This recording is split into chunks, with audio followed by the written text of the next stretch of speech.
What defines family? Is it the name you carry, the blood running through your veins, or the walls that confine you? In a grand plantation house in Alabama, these questions were never meant to be asked. But when a secret held behind locked doors, whispered conversations, and carefully orchestrated lies begins to unravel, the very foundation of what seemed like an untouchable legacy starts to crack. This is the story of a bloodline that couldn't be erased, no matter how deeply it was buried. A story where truth lived in the mirror, in the curve of a jaw, in the color of eyes that shouldn't have matched. And when that truth finally surfaced, it didn't just destroy reputations. It shattered the carefully constructed reality of everyone who thought they knew who they were. What would you do if you discovered that the person serving you at the table was your own flesh and blood? The Belmont estate stretched across nearly 800 acres of rich Alabama soil, where cotton grew thick and white under the relentless southern sun. The main house stood 3 stories tall, with white columns that reached toward the sky like declarations of permanence and power. Inside, crystal chandeliers caught the afternoon light, casting prismatic shadows across mahogany furniture imported from Europe. Charles Belmont inherited the estate in 1847 from his father, along with everything that came with it: the land, the debts, the reputation, and the 83 enslaved people whose labor kept the empire functioning. Charles was a man of contradictions. Educated at Harvard, well-read in philosophy, yet perfectly willing to maintain the brutal system that enriched him. He told himself he was a benevolent master, better than his neighbors who used the whip liberally. He provided adequate food, didn't separate families unnecessarily, and even allowed religious gatherings on Sundays. His wife, Margaret, was a Charleston beauty who brought her own inheritance to the marriage: 30 additional enslaved people, and 200 acres that bordered the Belmont land. She was devout, attending church every Sunday, organizing charity events for poor white families in town, and maintaining the image of a perfect Southern lady. She never raised her voice, never showed emotion in public, and ran the household with clockwork precision. They had 3 children. Victoria, 16 years old, with her mother's delicate features and obsession with propriety. Thomas, 14, already being groomed to take over the estate. And little Anne, only 8, still innocent to the complexities of the world she inhabited. Among the enslaved population lived a young man named Samuel. He was 24 years old, though no one knew his exact birth date. Such details weren't recorded for people considered property. Samuel worked primarily in the main house, serving meals, maintaining the library, polishing silver, and performing the dozens of invisible tasks that kept wealthy families comfortable. What made Samuel different wasn't his intelligence, though he was remarkably sharp, despite being forbidden to read. It wasn't his quiet dignity, though he carried himself with a composure that sometimes made visitors uncomfortable. What made Samuel different was something no one dared to speak about openly, something that existed in the realm of careful glances and quickly averted eyes. Samuel looked almost identical to Charles Belmont. Not similar, not reminiscent, nearly identical. The same strong jawline, the same deep-set hazel eyes that shifted between green and brown depending on the light, the same distinctive widow's peak in the hairline, the same proportions: tall, broad-shouldered, with long fingers and a particular way of tilting the head when listening. The resemblance was so striking that visiting guests sometimes did a double-take, their brains momentarily confused by what their eyes reported. But those moments passed quickly. In the South of 1847, there were truths everyone understood without needing to speak them, and some resemblances were better left unexamined. Margaret Belmont had rules. Samuel was never to serve dinner when they had guests from Charleston or Savannah, those who knew Margaret's family and might ask uncomfortable questions. During those occasions, Jacob, an older enslaved man with graying hair and weathered features, took over serving duties. Samuel was never to be in the same room as Charles during family portraits or formal gatherings that might be photographed or painted. Margaret scheduled these events carefully, always ensuring Samuel had other duties during those times. Samuel was never to speak unless spoken to, never to make direct eye contact with Victoria, and never, absolutely never, to be seen standing next to Charles Belmont, where comparisons could be easily drawn. These weren't rules Margaret ever stated explicitly. They were simply understood, enforced through meaningful looks from the head housekeeper, Dinah, a woman in her 50s who'd served the Belmont family since before Charles was born. Dinah knew things, she'd seen things, and she understood that her survival, and Samuel's, depended on maintaining very specific boundaries. But there was something else, something that made the situation even more complicated. Margaret treated Samuel differently. Not kindly, exactly. Margaret was never cruel to any of the enslaved people in an overt way. That would have been beneath her dignity. But with Samuel there was a coldness that went beyond her usual detachment. When he served her tea, she would never thank him, whereas she might offer a curt nod to others. When he entered a room, her shoulders would tense almost imperceptibly. She would find small faults. The silver wasn't polished enough, the curtains weren't hung precisely straight, and ensure Dinah reprimanded him. It was the behavior of someone who resented an injustice they couldn't correct. Charles, on the other hand, displayed a different peculiarity. He never looked directly at Samuel, not once.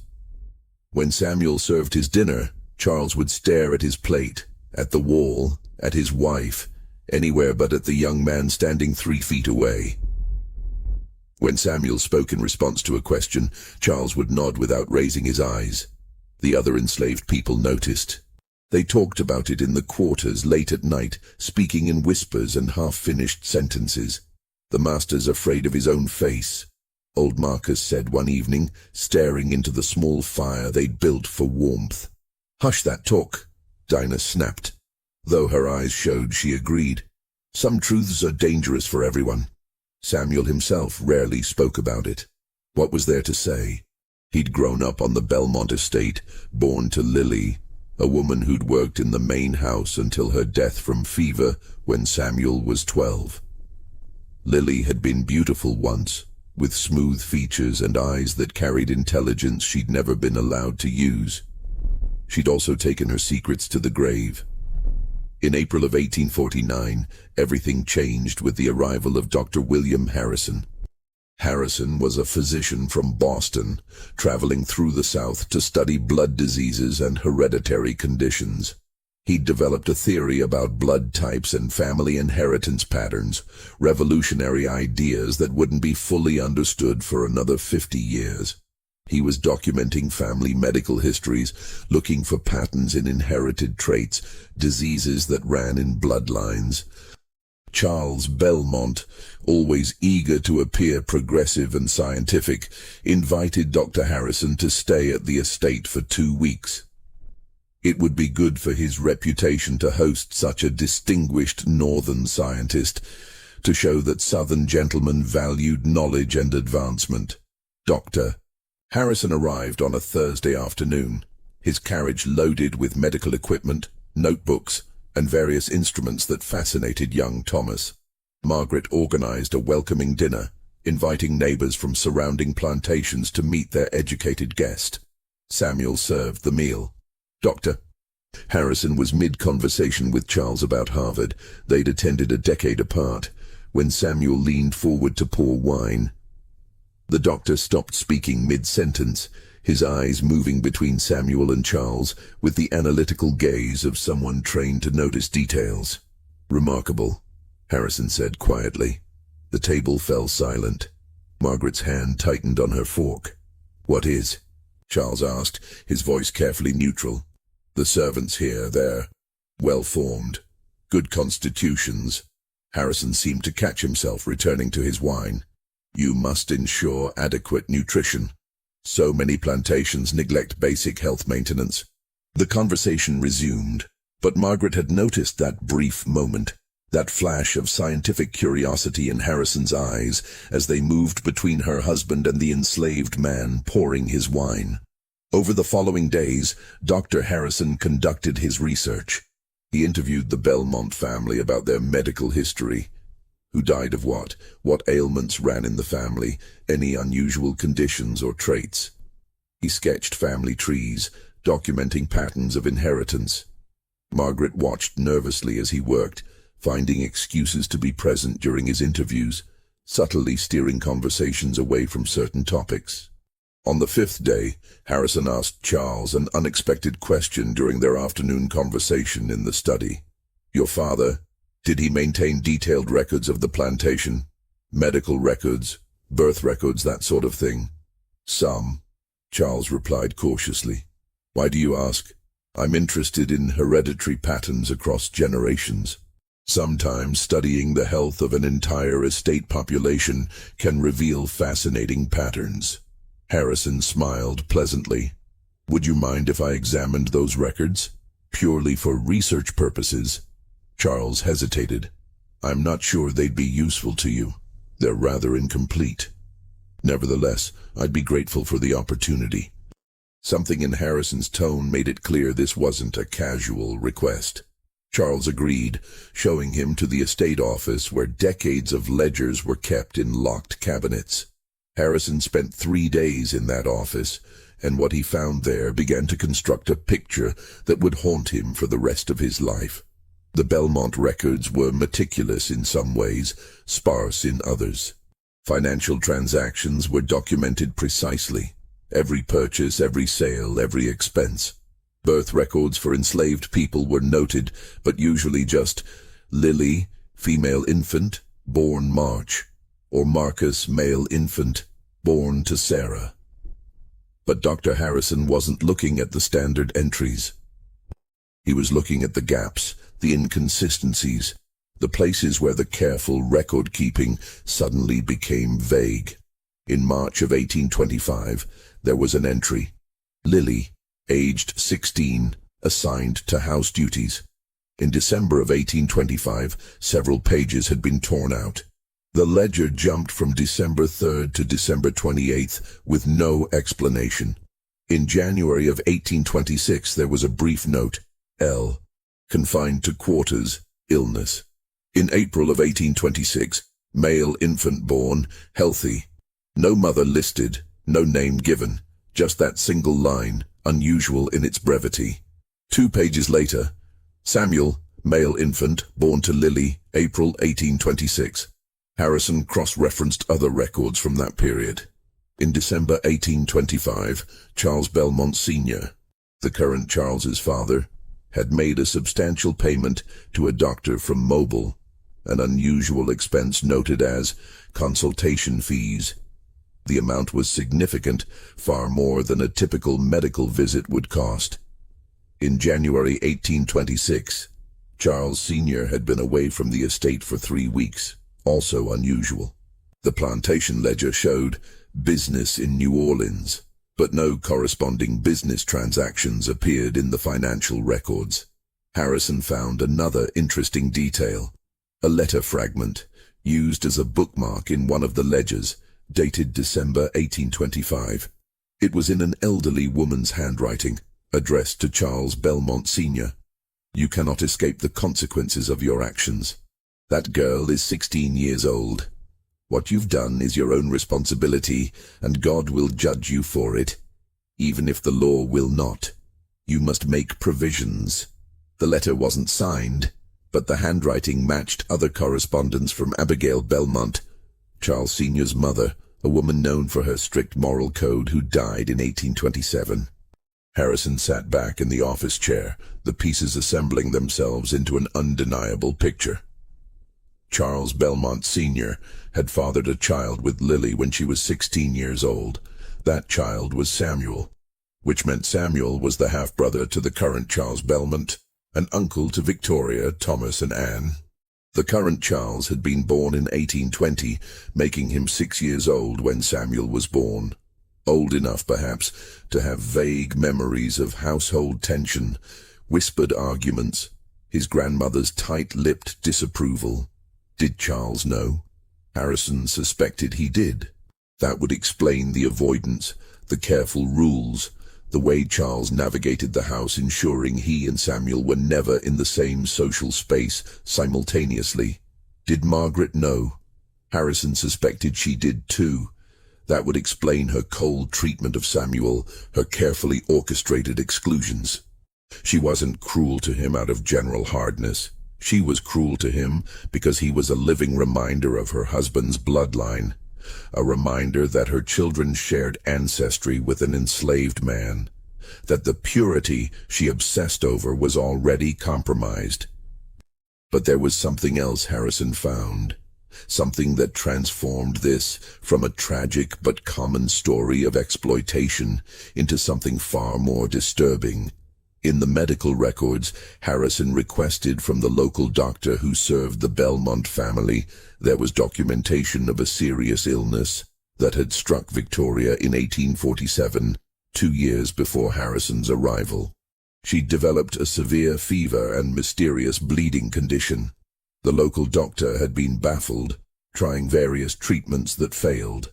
Victoria had deteriorated rapidly, growing pale and weak, until there was genuine fear she might die. The doctor's notes described a desperate attempt. Patient required blood replacement, standard leaching failed. Attempted direct blood transfusion as experimental treatment. Blood transfusion in 1847 was extremely rare and dangerous, barely understood. The doctor's notes continued. Family members tested for compatibility. Mother experienced severe reaction, deemed unsuitable. Father experienced moderate reaction, deemed too risky. Brother Thomas, too young, deemed unsuitable. Searched household for compatible donor. And then, successful transfusion performed using household servant S. Remarkable compatibility. Patient responded well. Recovery began within 24 hours. Harrison's hands trembled slightly as he read this. They had used Samuel's blood to save Victoria's life. In 1847, medical science didn't understand blood types. The ABO blood type system wouldn't be discovered until 1901. Transfusions were essentially trial and error. Most resulted in severe reactions and death. The fact that Samuel's blood not only didn't kill Victoria, but actually saved her was significant. It suggested close genetic compatibility. It suggested family. Harrison reviewed the doctor's notes more carefully. There were observations about the similarities in blood appearance and behavior between Samuel and the Belmont family samples. The doctor had noted it as curious, but hadn't drawn any conclusions beyond the successful medical outcome. But Harrison understood what this meant. The Belmonts had used Samuel's blood, the blood of Charles's half-brother, to save Charles's daughter. They had literally shared blood in the most direct way possible. Victoria was alive because the enslaved man who served her dinner carried the same bloodline she did. And they all knew. Charles had been there during the transfusion, had witnessed Samuel's blood flowing into his daughter's veins. Margaret had been there, watching the one person she most resented save the child she most loved. Victoria herself had been semi-conscious but aware enough to understand what was happening. The secret wasn't just about Samuel's parentage anymore. It was about a debt that could never be acknowledged, a life saved by blood that officially wasn't supposed to be related at all. Harrison closed the medical records, his mind racing. He was a man of science, yes, but he was also from Boston, where abolitionist sentiment ran strong. He'd witnessed slavery firsthand during his southern travels, had documented the medical neglect, the preventable diseases, the shortened lifespans. But this was different. This was a family literally sustained by the very person they enslaved, bound by blood they refused to recognize. What was he supposed to do with this information? Dr. Harrison made a decision that would prove catastrophic. On his 10th day at the estate, he requested a private conversation with Charles. They met in the study after dinner. Brandy poured, door closed. Margaret, with the intuition of someone constantly monitoring for threats, lingered near the hallway, her embroidery forgotten in her lap. "Mr. Belmont," Harrison began, "my research here has been enlightening." Charles stiffened slightly. "I'm glad to have been of assistance to your scientific endeavors. I've reviewed your family's medical history quite thoroughly. The records, the treatments, the various interventions over the years." Harrison paused. "Including your daughter's remarkable recovery in 1847. The room temperature seemed to drop. Victoria's illness was a difficult time for our family," Charles said carefully. "We're grateful to God for her recovery." "And to Samuel?" Harrison asked quietly. Charles's hand tightened on his brandy glass. "Samuel performed a service when asked, as would be expected. A service most family members couldn't provide." Harrison leaned forward. "Mr. Belmont, I'm a man of science. I understand heredity, blood compatibility, physical inheritance patterns. I've also reviewed your estate records quite thoroughly." "You overstep, sir." "Do I? Or am I simply stating what everyone in this house already knows but refuses to speak?" Harrison's voice was firm but not unkind. "Your father's choices created a situation that continues to—" "Stop." Charles stood abruptly, his face flushed. "You know nothing of my family's private affairs. You come here as a guest, abuse my hospitality by prying into confidential records, and now presume to— I presume to point out an injustice. That young man is your brother, and you keep him in bondage." The word hung in the air between them, finally spoken aloud. "Brother." Charles's face went through several emotions: anger, fear, shame, and finally a cold hardness. "Samuel is property of this estate, as documented in legal records. The circumstances of his birth are irrelevant to his legal status. Even if your insinuations had any merit, which I neither confirm nor deny, it would change precisely nothing." Charles moved toward the door. "Your stay here is concluded, Dr. Harrison. I'll have your things prepared. A carriage will take you to Mobile in the morning. Mr. Belmont, this conversation is over." But it wasn't over, because Margaret had heard every word through the door, her face pale, her hands shaking, and because Victoria had been coming down the stairs to ask her father something, and had paused on the landing, listening with growing horror to the exchange, and because Samuel himself was in the hallway, having just finished his evening duties, frozen in place as he heard the truth of his parentage confirmed in angry words for the first time in his life. The secret was no longer secret. Dr. Harrison left the following morning under tense circumstances. Charles didn't come down to see him off. Margaret appeared briefly, her face a mask of rigid politeness, offering no warmth as the carriage pulled away. But Harrison's visit had cracked something open that couldn't be sealed again. Victoria stopped eating. She would sit at the dinner table staring at her food, occasionally glancing toward Samuel when he served, her eyes searching his face for the resemblance she'd never consciously registered before. Now that it had been pointed out, she couldn't unsee it. The uncle who'd saved her life served her in silence, the blood running through her veins, his blood, had given her a second chance at life. And yet he slept in a small cabin, owned nothing, had no future beyond servitude. She began asking questions Margaret refused to answer. "Mother, why does Samuel look like father?" "You're imagining things. Eat your dinner." "I'm not imagining it. Everyone sees it. Why does no one speak of it?" "Victoria, this is not a topic for discussion. Is he father's brother?" Margaret slammed her hand on the table with uncharacteristic violence, making the crystal rattle. "You will never ask that question again. Do you understand me?" Victoria understood. She understood that the answer was yes. Thomas, overhearing these exchanges, began his own observations. He'd always been a clever boy, good with numbers and logic. He started calculating ages, reviewing family stories he'd heard, noticing things he'd previously overlooked. The way their grandmother's portrait seemed to have the same eyes as Samuel. The way father avoided certain rooms when Samuel was working there. Anne, only 10 now, didn't understand the tensions but felt them. She started having nightmares, crying out in the night for comfort that came slowly, if at all. The household was fracturing. Meanwhile, Samuel was experiencing his own crisis. At 24 years old, he'd just learned the confirmed truth of something he'd perhaps suspected, but never allowed himself to fully believe. Charles Belmont, the man who owned him, was his half-brother. The children he served were his niece and nephews.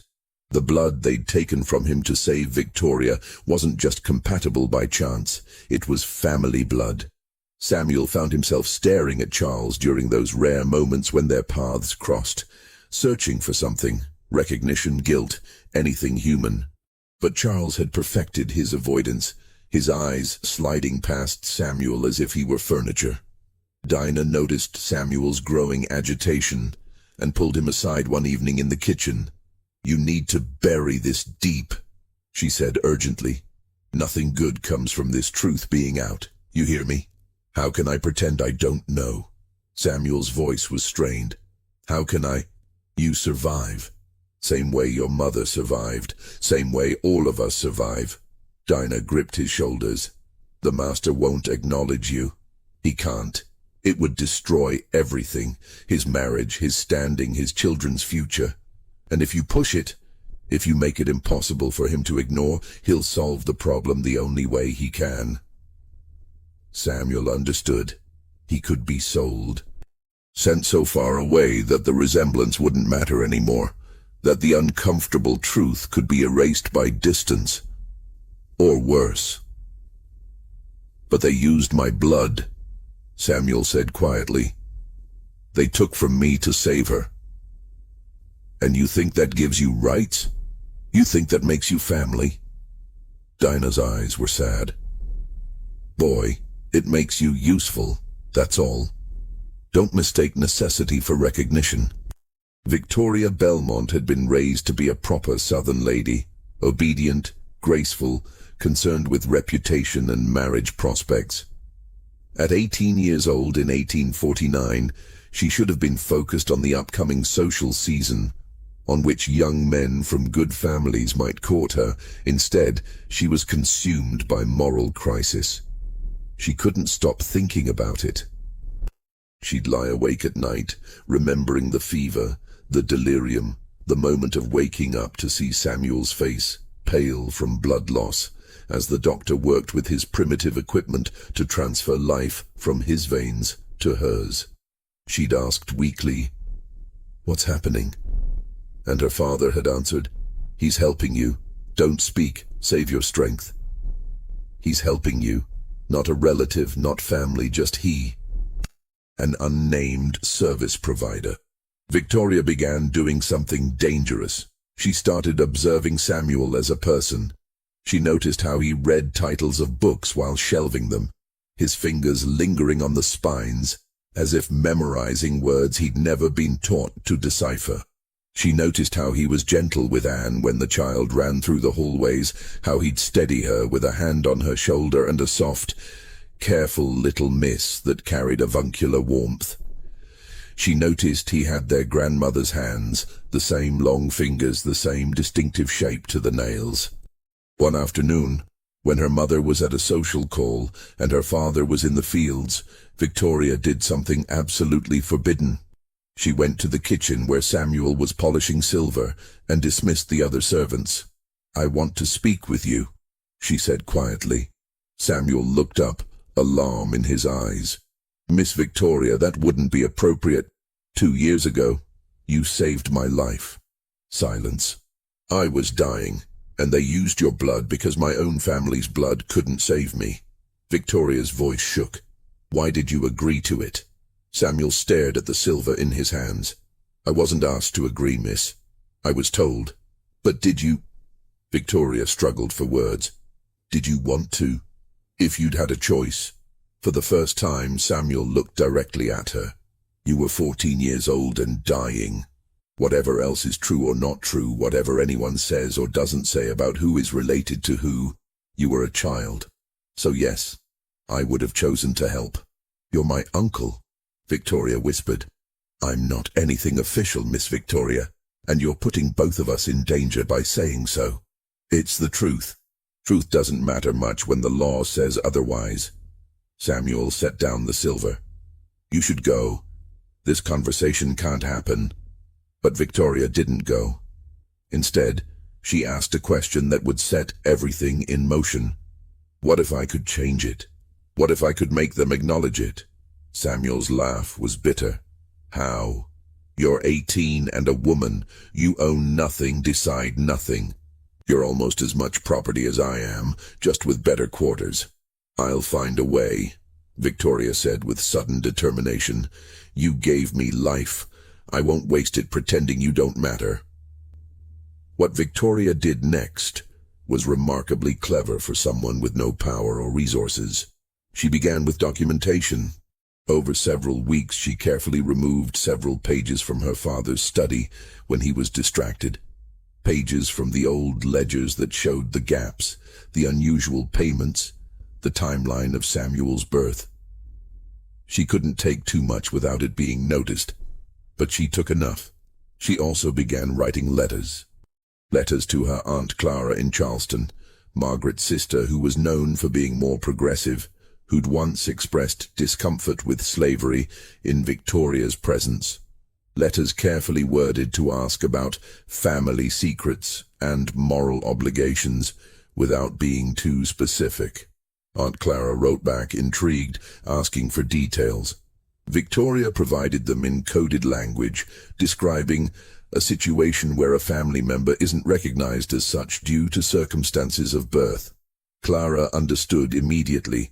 She wrote, "If what you're suggesting is true, this is a matter of profound moral consequence.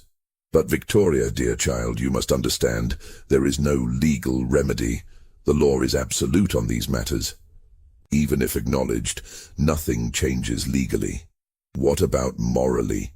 Victoria wrote back. "What about before God? You've said yourself that slavery is a sin.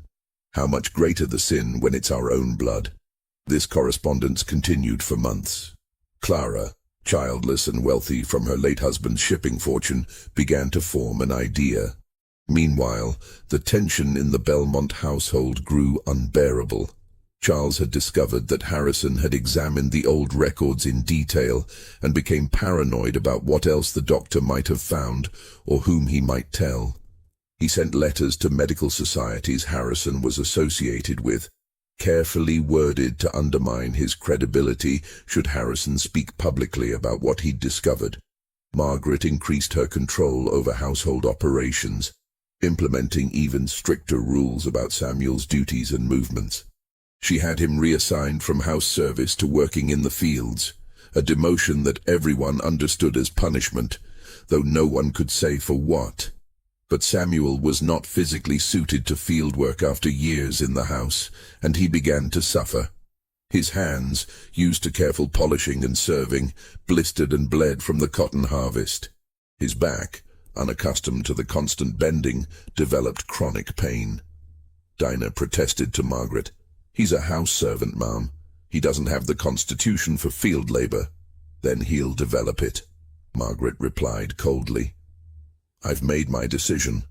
Victoria watched Samuel deteriorate over several weeks, watched him come back to the main house in the evenings. He still slept in the house servants' quarters, with hands wrapped in strips of cloth, moving stiffly from pain. She made her own decision. In November of 1849, Victoria wrote to Aunt Clara, "I'm prepared to take action, whatever the consequences. Please come." Clara arrived in early December, her carriage loaded with trunks, announcing she'd come for an extended visit through the Christmas season. Margaret was surprised, but couldn't refuse her own sister, especially one as wealthy and socially connected as Clara. What Margaret didn't know was that Clara had brought something with her. Legal documents prepared by a progressive lawyer in Charleston, documents that represented a radical plan. Clara spent her first week simply observing. She watched how the household operated, how Margaret controlled everything with tight precision, how Charles avoided certain spaces and people. She watched Samuel, noting the resemblance that was so obvious it was almost absurd that everyone pretended not to see it. She also spent time with Victoria, who explained everything in whispered late-night conversations in her bedroom. "Are you absolutely certain about this?" Clara asked her niece. "If we proceed, there's no going back. Your mother will never forgive you. Your father might disown you. Society will turn against you. He saved my life," Victoria said simply, "and they worked him in the fields like an animal as punishment for what? For existing, for looking like what he is. This won't free him," Clara warned. "Even if everything we plan succeeds, the law won't change. You understand that?" "I understand, but there are different kinds of freedom." Clara nodded slowly. "Then we proceed, but we must be extraordinarily careful." The plan was complex and relied on legal technicalities that were rare but possible. Clara would purchase Samuel from Charles.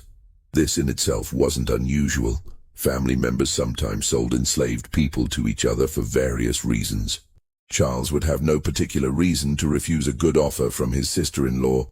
Once Samuel was Clara's property, she would take him to Charleston.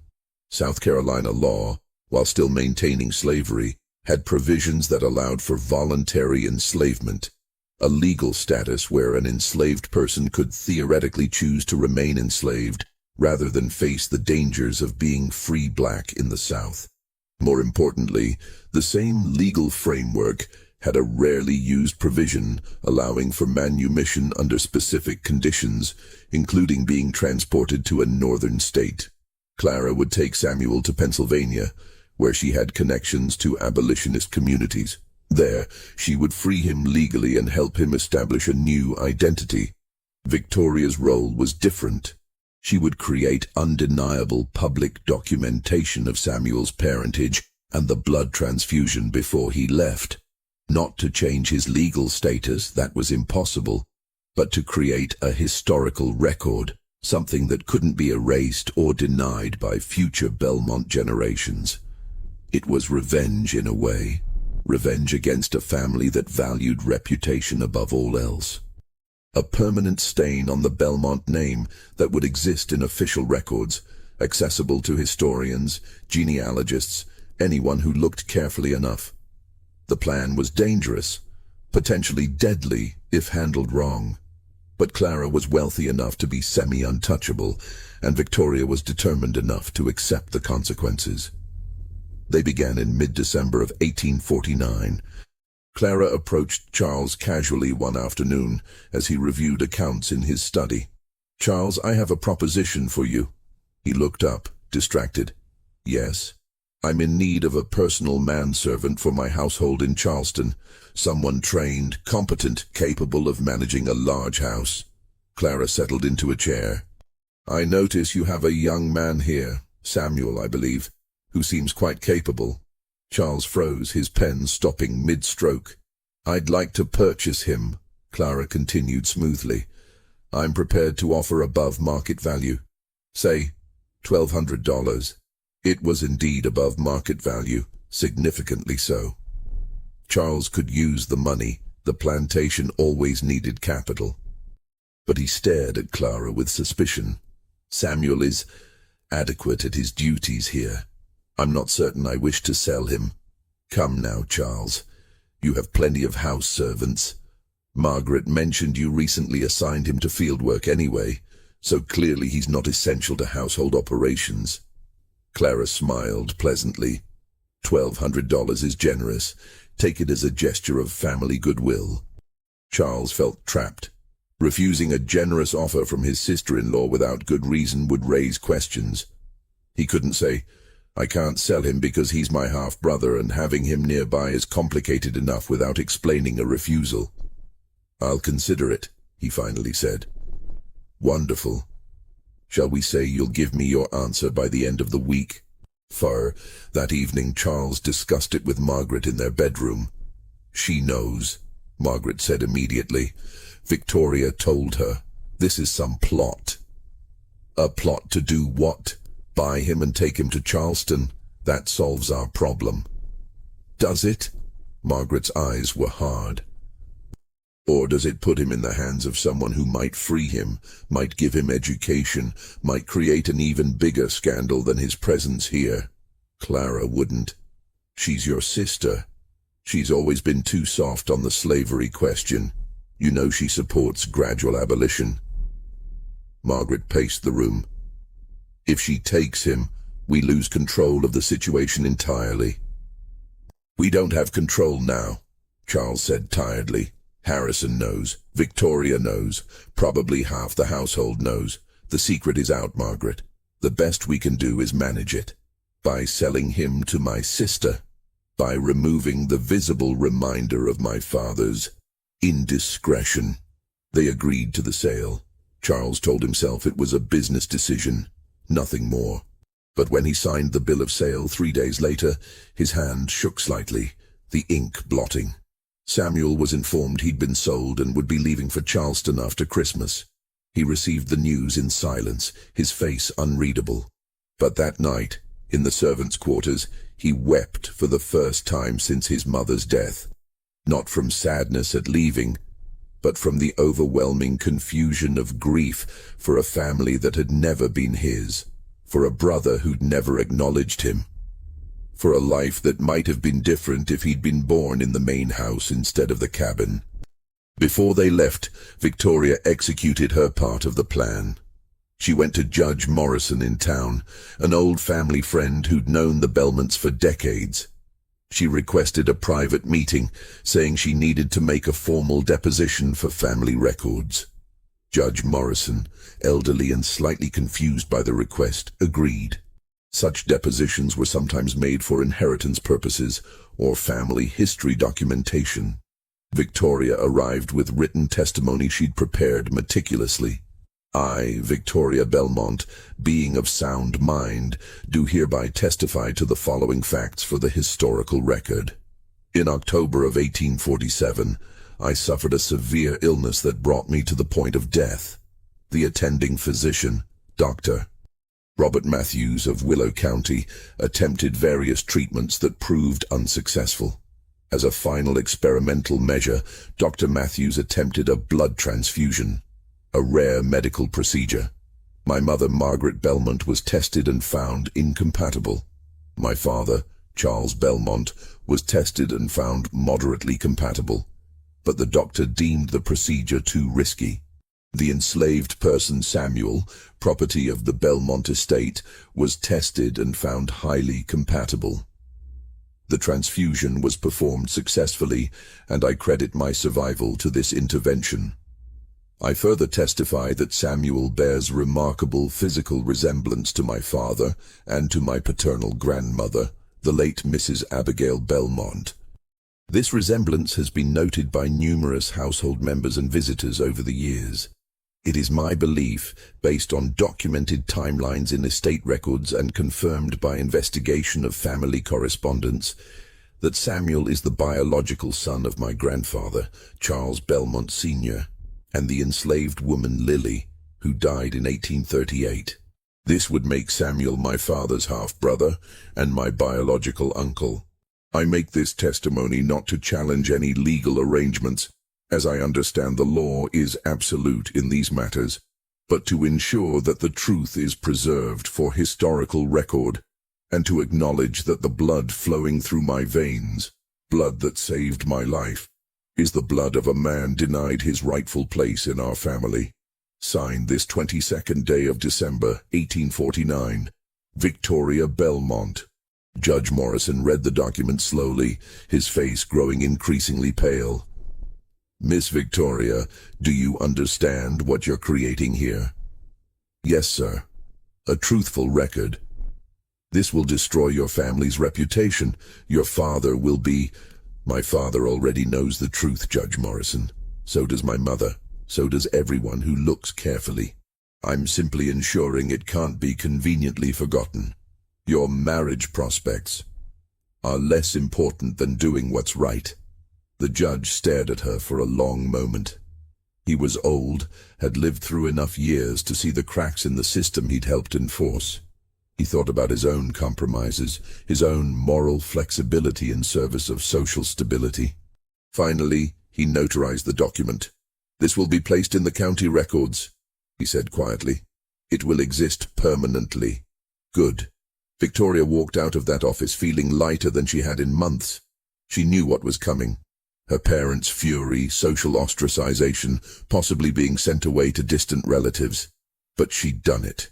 She'd made the truth official. Charles Belmont learned about the deposition 2 days later, when Judge Morrison, feeling obligated by their friendship, sent him a private note. The rage that followed was unlike anything the household had ever witnessed. Charles stormed into Victoria's room, the notarized document in his hand, his face purple with fury. "What have you done?" he shouted. "What in God's name have you done?" Victoria stood calmly, though her heart raced. "I've told the truth. You've destroyed this family. You've made us the subject of gossip and scandal. Do you understand what this means? It means people will know that you enslaved your own uncle. He is not my uncle. He is property, legal property. He has your blood, my blood." "How can you—" Margaret rushed in, having heard the shouting. When she saw the document, she went absolutely white. "You foolish, foolish girl," she whispered. "You've ruined everything. I've exposed what already existed." Victoria shot back. "The ruin was already there, hidden behind your careful rules and father's avoidance." "You will be sent away," Charles said, his voice dropping to something cold and final. "You will go to your Aunt Beatrice in Virginia tomorrow. You will stay there until I decide you've learned discretion. I won't go. You're 18 years old and unmarried. You'll go where I send you. I'm 18 years old and the author of a legal document that's now part of county records. If I disappear to Virginia under mysterious circumstances right after filing that testimony, it will only draw more attention." Victoria's voice was steady. "You taught me to think strategically, Father. You just never expected me to use it against you." Charles stared at his daughter as if seeing a stranger. Margaret sank into a chair, her perfect composure finally cracking. "Why?" she asked, her voice breaking. "Why would you do this to us?" "Because it was wrong," Victoria said quietly, "and because I refuse to build my life on convenient lies." Samuel left for Charleston with Clara on December 28, 1849. The Belmont family didn't gather to see him off. Charles was locked in his study, drinking brandy at 10 in the morning. Margaret was in her bedroom, claiming a headache. Thomas and Anne watched from an upstairs window, confused by the tensions they didn't fully understand. Only Victoria came outside. She approached the carriage where Samuel waited, his few possessions in a small bag. "I don't know if what I did helped or made things worse for you," she said quietly. Samuel looked at her for a long moment. "You tried to make it right. That's more than anyone else ever did. Aunt Clara will take care of you. She's taking me north, to freedom." Samuel glanced back at the house. "That's more than I ever expected. It's less than you deserve." "Maybe." Samuel's expression was complicated. "Miss Victoria, when you look in the mirror, you'll see my blood in you. Remember, it made you strong enough to do this. That's worth something." Clara called from the carriage. "We need to go. The ferry won't wait."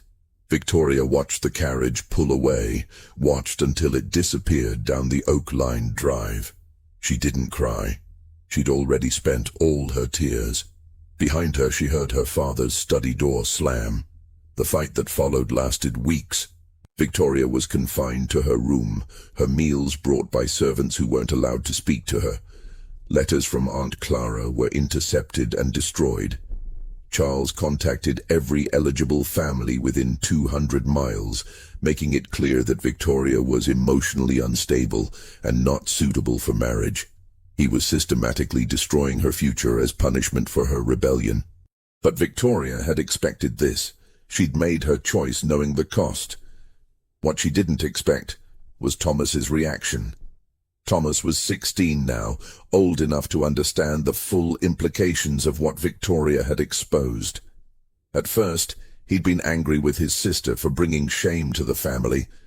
But as weeks passed and he watched his parents' increasingly unhinged behavior, he began to question everything he'd been taught.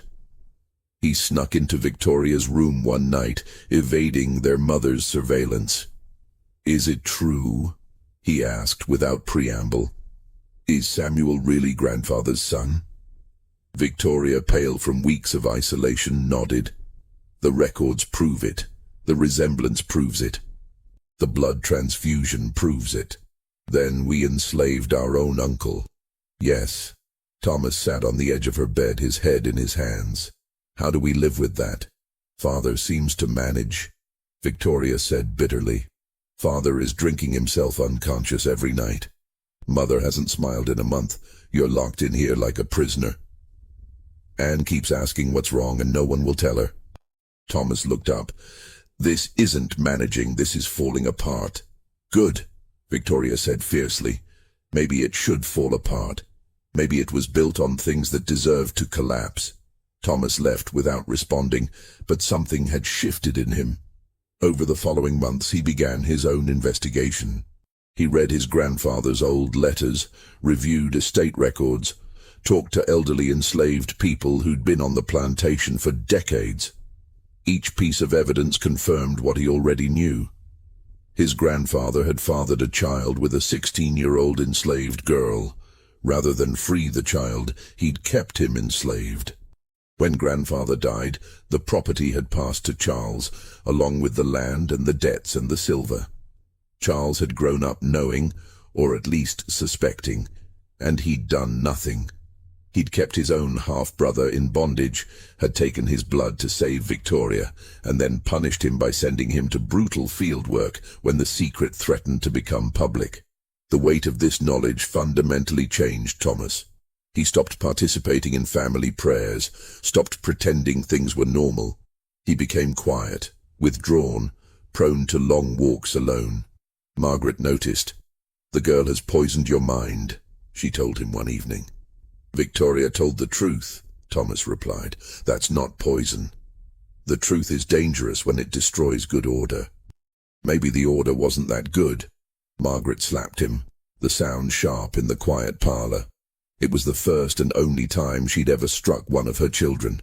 She immediately burst into tears, not from remorse, but from the realization that she was losing control of her family, that the careful structure she'd maintained was disintegrating.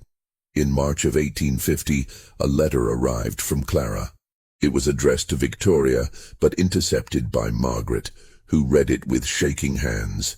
"Dearest Victoria, our friend has arrived safely in Philadelphia. The journey was long but without incident. He is staying with associates of mine, good people who are helping him adjust to his new circumstances. The legal process was completed successfully in Pennsylvania. He is now a free man under Northern law, though we both understand he can never safely return south. He asked me to convey his gratitude to you. He says you gave him something he never expected to have. Acknowledgement. Even if it came at great personal cost to you, he wants you to know it mattered. He's learning to read now. The first book he requested was a Bible, which he says his mother once described to him. The second was a medical text. He wishes to understand the process that saved your life. He has chosen a new surname for his freedom papers, Freeman. He knows it's common, but he says it represents exactly what he is now. With love, Aunt Clara. Margaret read the letter 3 times, each reading fueling her fury. Samuel was free.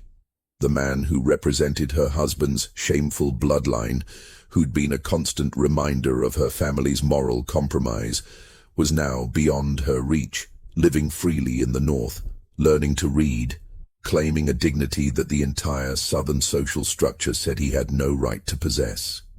And Victoria had made it possible. Margaret made a decision that night. She would erase Victoria from the family, just as they'd tried to erase Samuel. She began spreading rumors through her social network that Victoria had become mentally unstable, prone to delusions and inappropriate fixations. She contacted convents in Louisiana and Georgia, institutions that took in troubled young women from good families for indefinite stays. Charles, drowning in alcohol and self-loathing, offered no resistance to Margaret's plans. But before Margaret could execute her plan to send Victoria away, something unexpected happened. Judge Morrison died. Judge Morrison passed away peacefully in his sleep in April of 1850 at the age of 74. The funeral was well attended. He'd been a pillar of the community for decades. But at the reading of his will, there was a surprise provision. The judge had left a sealed letter to be delivered to the Alabama Historical Society upon his death. The letter contained copies of Victoria's deposition, along with supporting evidence from plantation records that the judge had apparently requested and copied before he died. The letter also contained the judge's own testimony. "I have served the law for 50 years, and I have made compromises with my conscience in service of social stability. But there are truths that deserve to be preserved, even when they are uncomfortable." The attached documents detail a situation where legal ownership conflicted with biological reality and moral duty. They describe how the Belmont family of Willow County maintained a man in slavery who was, by blood, a member of that same family. I submit these documents not to challenge the legal system, but to ensure that future generations, should they examine the institution of slavery with clearer eyes, will have evidence of its profound moral corruptions, including the enslavement of one's own kin. This is my testimony, and I stand by its accuracy. Judge William Morrison, April 1850. When this became known, and in small communities such things always became known, the social consequences for the Belmont family were devastating. They weren't ostracized completely. They were too wealthy and powerful for that.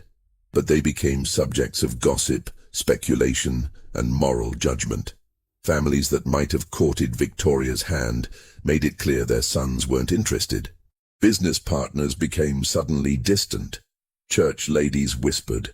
The perfect facade Margaret had maintained for decades crumbled in weeks. Charles retreated entirely from social life, managing the plantation from his study, seeing no one outside the immediate family. His drinking increased, his health deteriorated. Margaret became brittle and harsh, her previous controlled coldness transforming into something sharper. She fired servants for minor infractions, implemented stricter controls, and began attending church 3 times per week, as if piety might restore what had been lost. And Victoria remained trapped in the house, unmarriageable, socially ruined, but oddly at peace. In June of 1851, another letter arrived from Clara, this time addressed to Thomas, and successfully reaching him before Margaret could intercept it. "Dear Thomas, I write to you because I believe you've developed the wisdom to understand complex truths. Samuel is thriving in Philadelphia.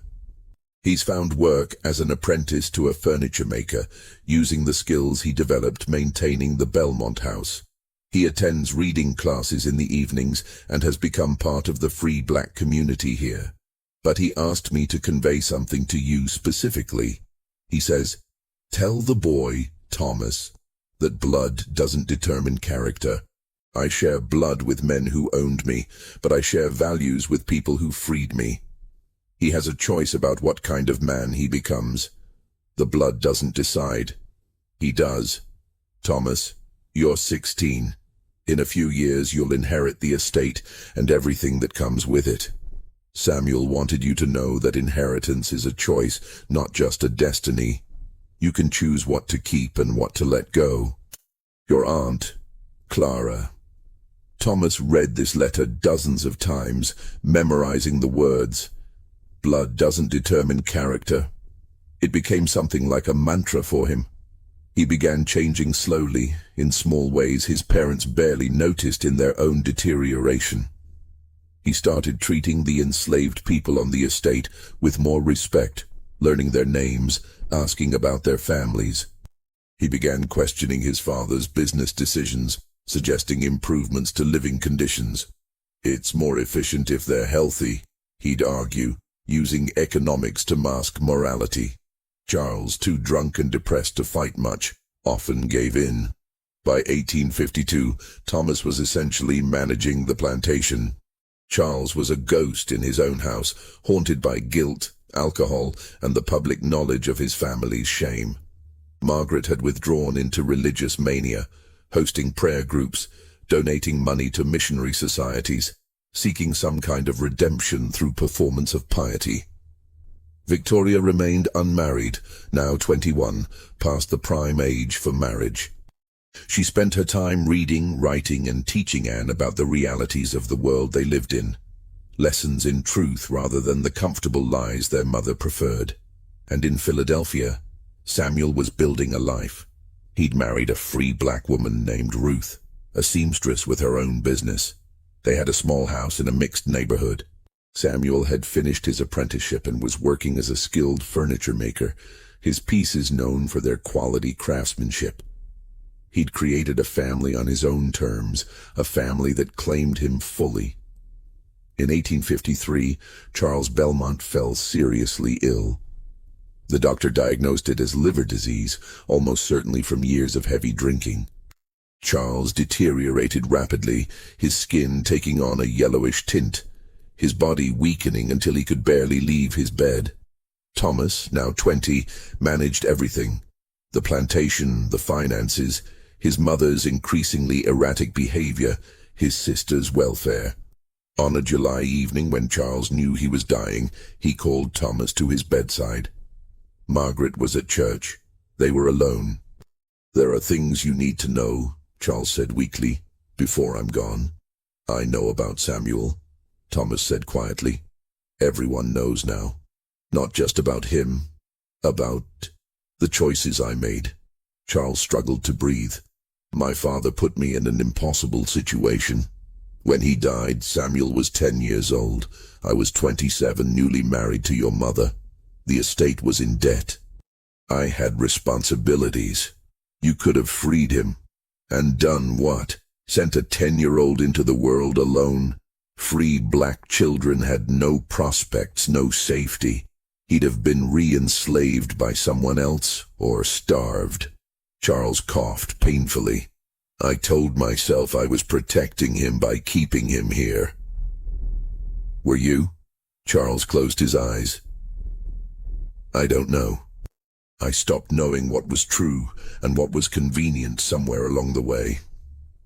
When Victoria got sick, you used his blood." "I did. And I've never felt more like a monster." Charles's voice broke. "He saved my daughter, and I couldn't even acknowledge him. I couldn't even say thank you.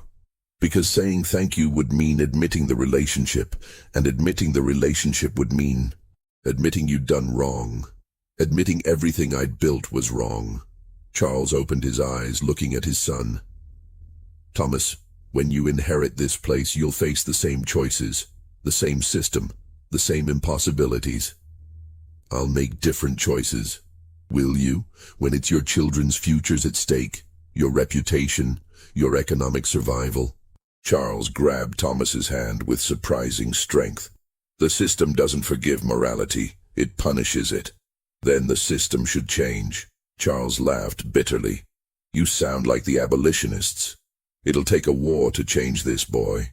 Maybe not in my lifetime, but in yours. And when it comes, this whole world will burn." He died 3 days later, at the age of 47. His final words incoherent mumblings about blood and brothers and debts unpaid. At 20 years old, Thomas Belmont inherited a plantation, 83 enslaved people, substantial debts, and a family reputation in tatters.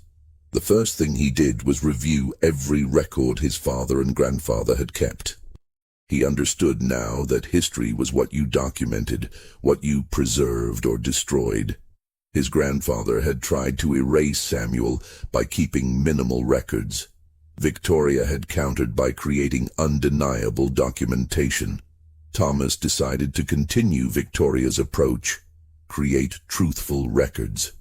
He began documenting everything about the people enslaved on his property, full names, family relationships, skills, histories. He recorded births with both mother and father listed when known. He recorded deaths with causes and details. He created a comprehensive record of lives rather than just property inventories. His mother was horrified. "You're making them seem like people." "They are people, Mother. You know what I mean? You're creating documents that could be used against us." Against us? Or as evidence of truth? Margaret had no answer to that. Thomas also began changing operations. He couldn't free anyone. The law was absolute, and doing so would bankrupt the estate and leave him unable to help anyone. But he could improve conditions. Better housing, better food, access to medical care, keeping families together, allowing limited education for children. He knew these were small mercies within an immoral system. He knew he was still complicit. But he also knew that immediate, total abolition wasn't within his power. The law, the economy, his responsibilities to his family all constrained him. "I'm trying to be less evil," he confessed to Victoria one evening. "I know that's not the same as being good." "It's more than Father managed," Victoria replied. In 1854, Victoria finally received permission to correspond directly with Aunt Clara and Samuel. The letters that went back and forth over the next few years created a strange kind of relationship. Family members separated by law and distance, connected by blood and circumstance. Samuel wrote about his life, his furniture business growing, Ruth giving birth to a daughter they named Grace, his involvement with the Underground Railroad helping others escape bondage, his continued education. Victoria wrote about the plantation, the changes Thomas was implementing, their mother's declining health, Anne's education, the rumors of sectional conflict growing between North and South. They never used the words uncle and niece in the letters, some caution still operating even at distance. But the relationship was clear in the care of the words, in the details shared, in the mutual recognition of connection. By 1857, the political situation had become impossible to ignore. The conflict over slavery was tearing the country apart. Thomas attended political meetings where men spoke openly of secession, of war, of defending their way of life against Northern aggression. He sat silent in these meetings, thinking about Samuel in Philadelphia, about the 83 people whose labor funded the very chairs these men sat in while planning rebellion. Victoria, now 26 and resigned to spinsterhood, had found a different kind of purpose. She'd begun teaching the enslaved children on the estate to read secretly, in direct violation of Alabama law. If discovered, she could be imprisoned or fined. She didn't care. "If the system is already breaking," she told Thomas, "then its rules don't bind us anymore." Margaret discovered the illegal school in late 1857 and had a complete breakdown. She'd spent years trying to contain the damage to the family reputation, and now her own daughter was openly violating the law. "You're insane," Margaret screamed. "You've gone completely insane." "No, Mother, I've become sane." Victoria stood calmly in the face of her mother's hysteria. "You're the one who spent decades pretending family wasn't family, pretending blood wasn't blood. That's insanity." Margaret collapsed, and the doctor was called. He diagnosed nervous exhaustion and prescribed rest and laudanum.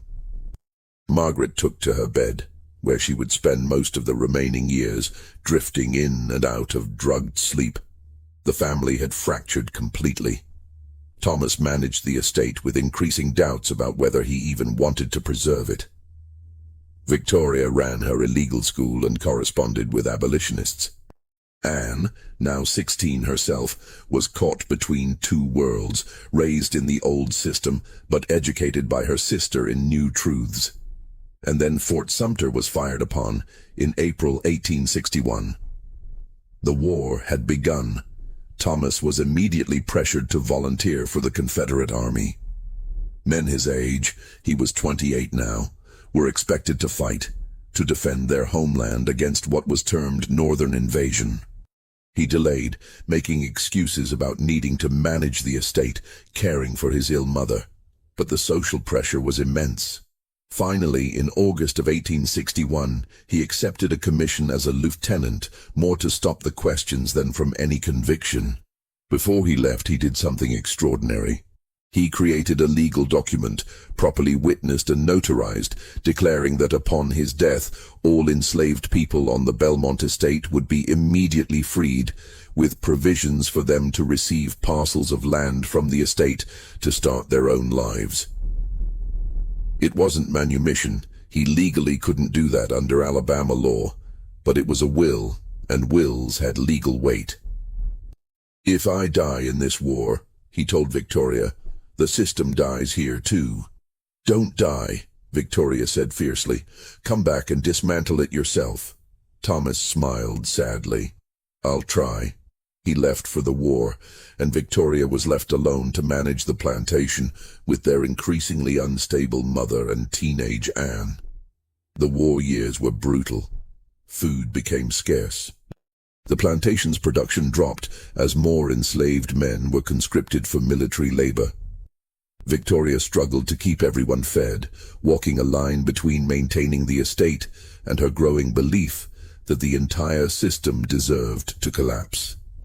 Letters from Thomas came irregularly. He was fighting in Tennessee, then Virginia, then Georgia. His letters grew darker, describing horrors he didn't have words for, questioning everything he'd been raised to believe. "I'm fighting alongside men who own no one, who are poor as dirt, who are dying to preserve a system that only benefits the wealthy," he wrote in 1863. "What are we even doing? Who does this serve?" And then, in July of 1863, a different kind of letter arrived, not from Thomas, but from his commanding officer. Thomas had been severely wounded at Gettysburg. The letter was clinical. Lieutenant Thomas Belmont had sustained serious injuries during the battle's second day. Shrapnel wounds to the abdomen, significant blood loss, infection likely. He was in a field hospital in Virginia, condition critical. Victoria read the letter 3 times before its meaning fully penetrated. Thomas was dying. She went immediately to her mother's room, where Margaret lay in her laudanum haze. "Thomas is wounded, severely. We need to go to him." Margaret's eyes focused slowly. "Virginia. We can't travel to Virginia. There's a war. He's dying, Mother. Then we'll pray." Margaret closed her eyes again. "God's will be done." Victoria stared at her mother's diminished form, then made a decision. She would go herself. The journey north was dangerous and complicated. Rail lines were disrupted by the war. Roads were unsafe. Victoria sold jewelry to fund the trip, obtained papers declaring her purpose as family emergency, and set out with Dinah as her only companion. They reached the field hospital in early August, a nightmarish place where hundreds of wounded men lay in crowded conditions, many beyond help. Thomas was conscious but weak, his abdomen wrapped in blood-stained bandages. The doctor took Victoria aside. "Infection has set in. He's lost significant blood. We have limited medical supplies. I'm sorry, Miss Belmont, but there's little we can do. Make him comfortable. That's the best option now. There's no treatment. Nothing you can try. Not with our resources here. In a proper hospital, perhaps, but even then." The doctor trailed off. The prognosis was clear. Victoria sat with Thomas, holding his hand, watching him fade. He was semi-conscious, drifting in and out, sometimes lucid and sometimes delirious. In a moment of clarity, he gripped her hand. "The will, you found it?" "Yes, it's safe. Make sure it stands." No matter what mother tries, I will. And Victoria, tell Samuel. Tell him I understood. Eventually. Tell him I'm sorry it took me so long. You can tell him yourself when you recover. Thomas smiled weakly. Don't lie to me. We both know. That night Victoria sat in the nurse's area, thinking about blood. About how Samuel's blood had saved her 6 years ago. About how Thomas was dying now from blood loss. About how there was someone in Philadelphia whose blood was family blood, the same bloodline as Thomas. It was insane. It was impossible. Philadelphia was hundreds of miles away. There was a war. The logistics were impossible, and yet Victoria found paper and wrote frantically, explaining the situation, begging for help. She sent the letter express to Clara's Philadelphia address, paying extra for fastest delivery. Please, she wrote, if there's any possibility, any chance, I'm begging you, he's dying. We need Samuel. She had no real hope the letter would arrive in time, or that Samuel would come even if it did. She was asking him to risk his freedom, to travel back into Confederate territory where he could be re-enslaved, to save the brother who'd inherited his bondage. Why would he come?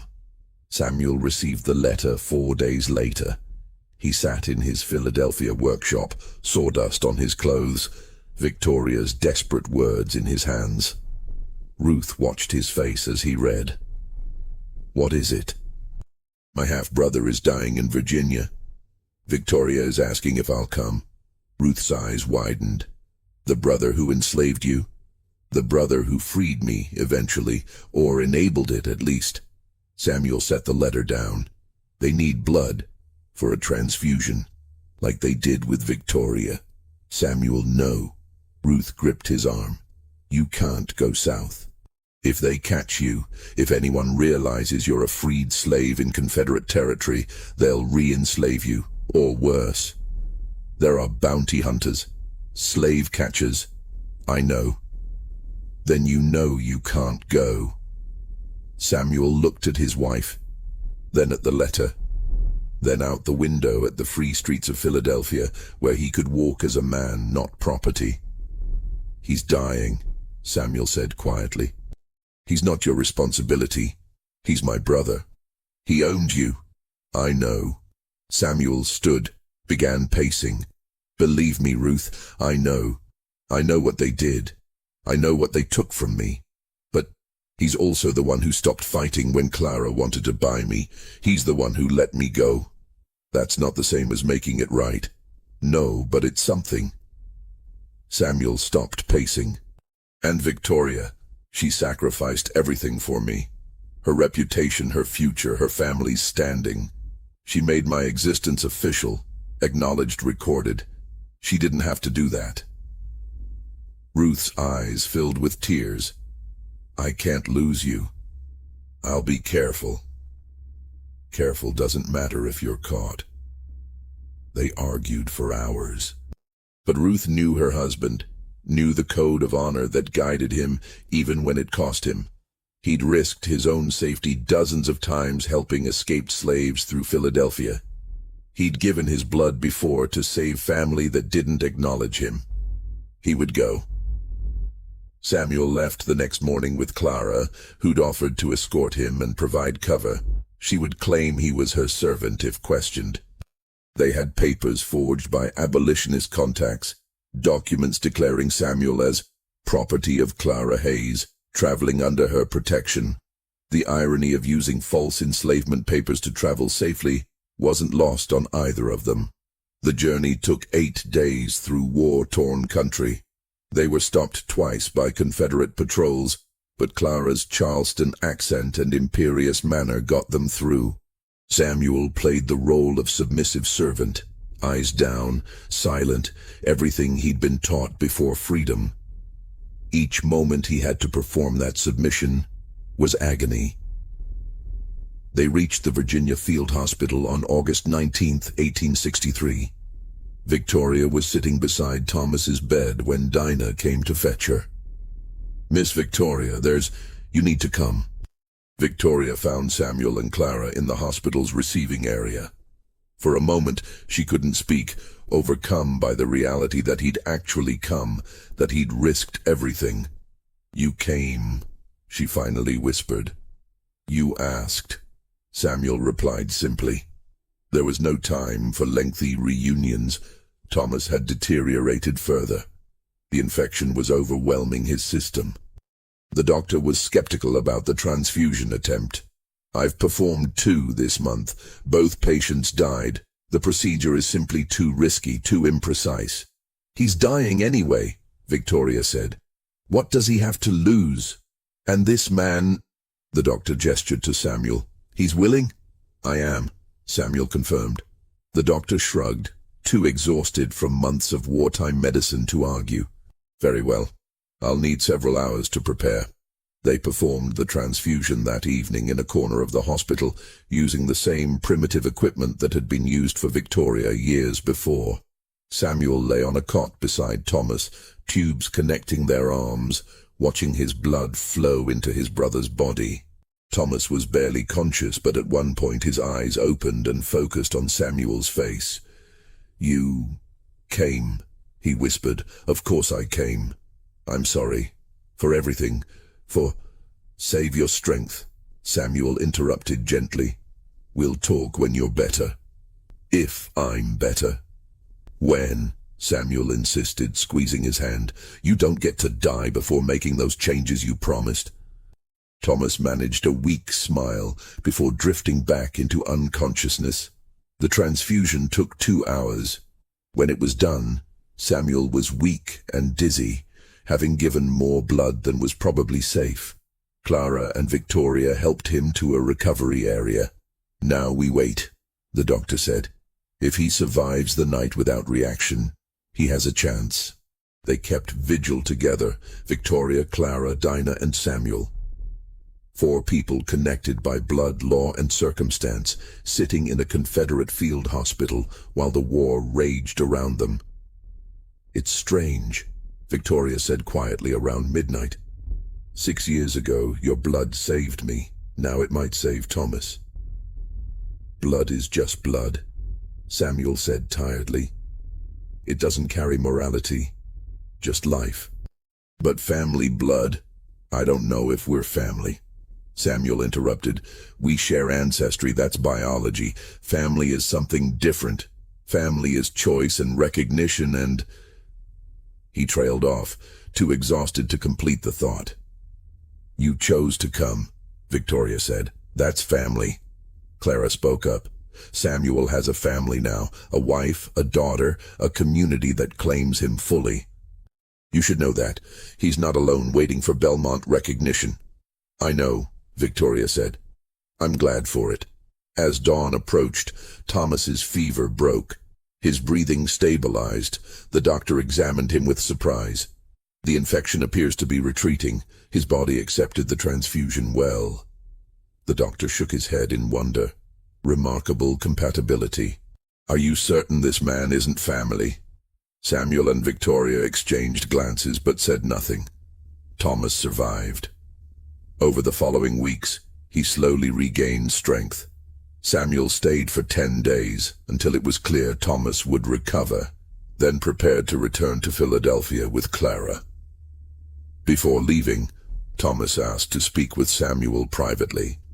They sat outside the hospital, 2 men who looked remarkably similar, separated by everything except genetics.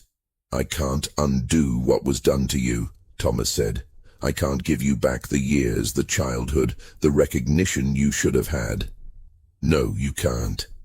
But I can promise you this, when this war is over, however it ends, I will never own another human being. The Belmont estate will not continue as it was. That's easy to say if the South loses. Even if we win," Thomas said firmly. "Even if somehow the Confederacy survives and slavery continues legally, I'm done with it." Samuel studied his brother's face. "You mean that?" "I do. Your blood is in my veins now, literally. I can't pretend anymore that we're not connected. We were always connected. The blood transfusion just made it undeniable." They sat in silence for several minutes. "What will you do?" Thomas finally asked. After the war? Build furniture, raise my daughter, live free. Samuel smiled slightly. Maybe that doesn't sound like much, but it's everything I never expected to have. It sounds like a good life. It is. They parted without touching, too many eyes around, too much danger in any display of familiarity. But as Samuel walked away, Thomas called out, "Samuel!" Samuel turned. "Thank you. For coming. For the blood. For everything." Samuel nodded once, then left. He and Clara made it back to Philadelphia safely. The return journey was even more dangerous. Confederate deserters, Union patrols, roads destroyed by fighting. But they managed. Samuel never saw any of the Belmonts in person again. The war ended in April 1865 with Confederate surrender. Thomas returned to Alabama in June, wounded in leg and spirit, to find the plantation in chaos. The enslaved population had dispersed. Some left immediately upon hearing of emancipation. Others stayed temporarily with nowhere else to go. A few remained permanently, uncertain about how to navigate freedom after a lifetime of bondage. The main house was damaged, looted by passing troops, Union or Confederate, no one knew. The fields were overgrown. The economy had collapsed. Confederate currency was worthless. The Belmont fortune, built over generations, was essentially gone. Margaret had died during the war's final year, her heart failing in her laudanum sleep. Anne had married a local merchant during Thomas's absence, seeking stability in a collapsing world. Victoria, now 34, was still there, managing what remained, trying to help the newly freed people navigate their new reality without resources or preparation. Thomas kept his promise. He sold parcels of land to former enslaved families at minimal prices, providing what little capital he could scrape together to help them start. He didn't have much to give. The plantation was in massive debt, but he gave what he could. "It's not enough," he told Victoria. "Nothing I do will ever be enough." "No," she agreed, "but it's better than nothing." They wrote to Samuel informing him of the war's end, of the changes, of their mother's death. Samuel wrote back, his letter formal but not unkind. "I'm sorry for your loss. Whatever Margaret's faults, she was your mother, and grief is grief. I'm glad the war is over. I'm glad the system has ended, at least legally. I know the reality is more complicated. Freedom without resources isn't much freedom. Thomas, I appreciate your efforts to make amends. I recognize they come at personal cost, but I want you both to understand something. I don't need Belmont recognition anymore. I needed it once, desperately, when I was young and enslaved, and believed that acknowledgement might change my circumstances. But I've built a life now without it. I'm Samuel Freeman, furniture maker, husband, father, free man. That's my identity. What happened at Belmont Estate is history. It shaped me, but doesn't define me. I hold no hatred for you personally, but I also feel no particular connection beyond shared biology. You're my blood relatives, yes, but my family is here in Philadelphia, built on choice rather than circumstance. I wish you well in rebuilding, truly, but we should let our connection remain what it is, a story from the past, documented and acknowledged, but not requiring ongoing relationship. Respectfully, Samuel Freeman. Thomas and Victoria lived the rest of their lives in the diminished Belmont house, never fully recovering financially or socially from the war and scandal. Thomas never married. He spent his years trying to make reparations in small ways, providing employment to freed people, supporting schools, testifying in legal cases about property rights for black landowners. It was never enough, and he knew it. Victoria also remained unmarried, finding purpose in teaching and in preserving historical records. She continued documenting everything, creating an extensive archive of the plantation's true history, the comfortable lies and the uncomfortable truths. Anne had 3 children and maintained distance from her siblings, embarrassed by the family's reputation. She never spoke about Samuel. never acknowledged the history to her own children. In 1878, Thomas received word that Samuel had died of pneumonia in Philadelphia at age 52. He'd left behind a widow, 3 children, and a successful furniture business that would be carried on by his sons. Thomas attended no funeral. It would have been complicated, even dangerous, given the racial climate. But he placed a notice in the Philadelphia newspaper, in memory of Samuel Freeman, formerly of Alabama, a man of character and dignity. His blood flows in the veins of those who remember him. May he rest in the peace he earned. It was the closest to public acknowledgement he could manage. Victoria died in 1889 at age 58, never having married or left Alabama. In her will, she left her extensive historical archives to the Alabama Historical Society, with instructions that they be preserved permanently.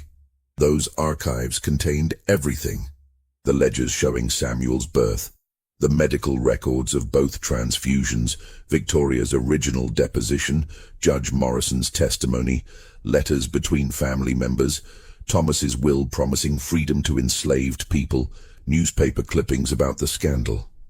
She documented it all, creating an unassailable historical record of what had happened. Thomas died in 1891 at age 58, alone in the decrepit Belmont house. In his final letter, written to Samuel's eldest son, he wrote, "Your father was a better man than I ever managed to be. He was denied everything: family, freedom, education, recognition, and yet became someone of genuine worth. I was given everything and still failed to be truly good. I share his blood, but I wish I shared his character. Please know that he mattered, that he was acknowledged eventually, that the debt we owed him was never forgotten, even if it could never be repaid. Respectfully, Thomas Belmont." The Belmont estate was sold in 1892 to pay debts. The house was eventually demolished in 1920. The land was divided into smaller farms, but the record survived.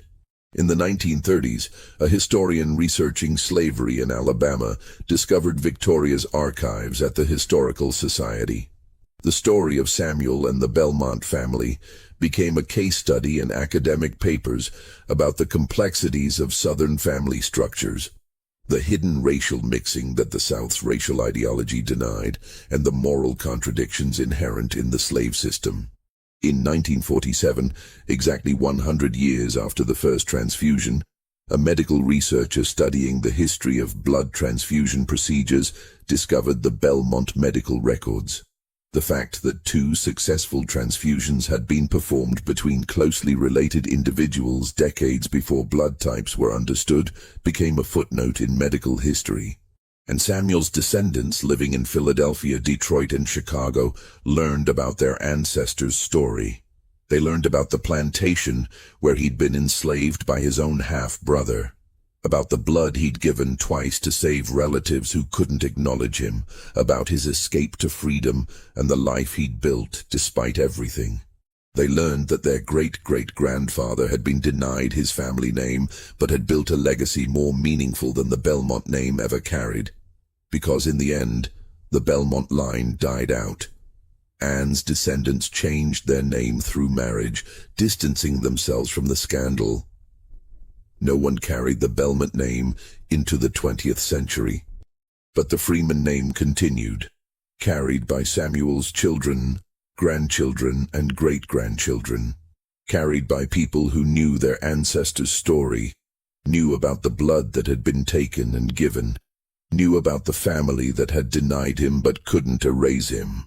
The blood survived, the truth survived, the legacy survived. Not because it was acknowledged by those who should have recognized it, but because one young woman decided documentation mattered more than comfort, and because one freed man chose to give life even to those who denied him his own. The Belmont plantation is gone, the house is gone, the fortune is gone. But in archives, in historical records, in family trees carefully documented, the story remains. A slave who shared blood with the master's family. A secret hidden for decades, then exposed. A family fractured by truth. and a man who became free despite everything designed to keep him in bondage. The blood they shared couldn't be denied forever, and in the end truth proved more powerful than even the law.